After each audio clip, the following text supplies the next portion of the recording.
This is the story of Moose, the modern ferret. On January 9th, 2015, Moose came home with nothing more than a cardboard box and a bowl of kibble. I remember thinking, what have I gotten myself into? Ow. Right from day one, he was squeaky and stubborn, but also absolutely the most adorable thing I had ever laid eyes on. Moose was so small, he fit in my jacket pocket.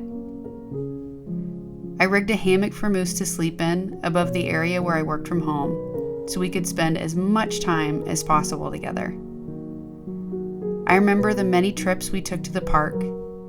It was so fun to see where he wanted to go. I'd often let him lead. The geese hated him. I remember all the times I'd feel stressed, and I'd pick Moose up and set him on my chest and take several deep breaths. Besides his amazing, docile personality, Moose almost seemed to possess this one-of-a-kind superpower to absorb all my stress and soak it up into his tiny little body. Maybe that's why he pooped so much.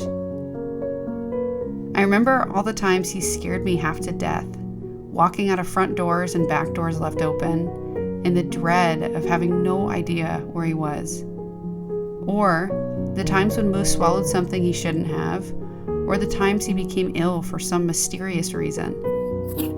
I bring this up to say, sometimes you don't know how much something or someone matters to you until life threatens to take them away. Life always seemed to put Moose in precarious situations though, so I never got a chance to forget how much he meant to me. Moose was a favorite at my local vet office, as well as amongst all my closest friends.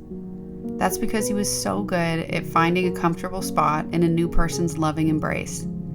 It was usually somebody who really needed an extra pick-me-up, and I think Moose knew it. Along with being a local favorite, Moose was also lucky enough to be loved by many people around the world. Over the course of his lifetime, we estimate that Moose became known by at least 14 million people through YouTube, Instagram, TikTok, and Facebook combined. The world fell in love with his teddy bear face and calm demeanor. We also estimate that Moose met around 1,000 people in person through our classroom show and tells, as well as our bigger presentations. He loved meeting new people, and though he had no idea, Moose was slowly teaching the world how to love ferrets.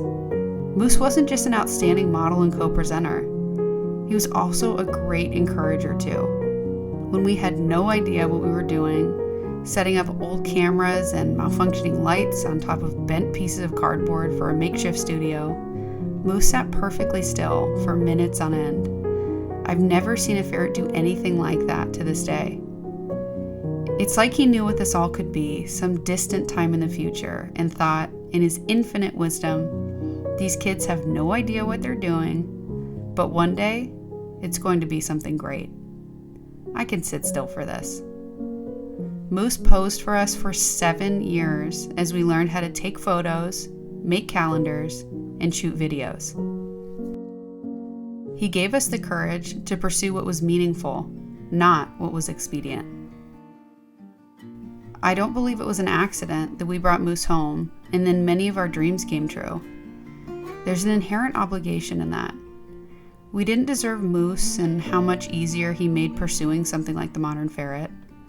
So that means we must use the gift of Moose's life for good. And I am still thinking deeply about and experimenting with what exactly that looks like. Isn't it funny that this little creature made such a big impact on the world? And isn't it even funnier that he had absolutely no idea? I wonder, would it have made him act any different if Moose had the capacity to comprehend his fame? Or would he have still continued living just the same? Sleeping when he wanted, duking and war dancing every time joy caught him by surprise, and offering to help carry someone's burden he couldn't really understand, simply by just being there. The irony is, Moose was the best version of himself because he had no idea anyone was watching. I too seem to be a better vessel for good when I forget about the shoulds and should nots and just pursue what keeps tugging at my heartstrings. After all, life is long, arduous, and at times painful. Moose knew that better than anyone with his many health problems. I learned from Moose that pursuing the things that give me joy provide the energy I need to carry my cross with endurance every day. Doing good is the mission. Joy is the fuel. Now that Moose is gone, it begs the question, why was he ever here if he was just going to leave? The passage of time can be so confusing. New sources of fulfillment spring up, but old ones wither and die. What if Moose was just part of the journey and not the destination?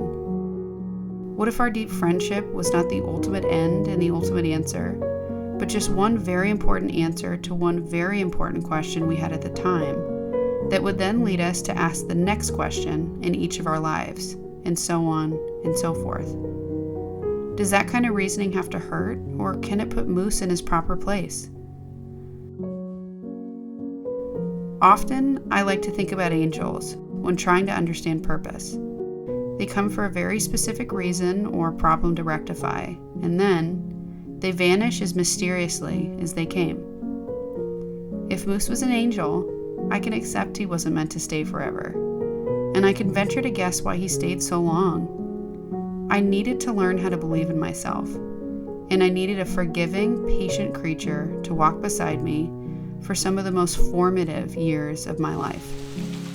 And then, I needed to learn how to say goodbye to the past and hello to a new future.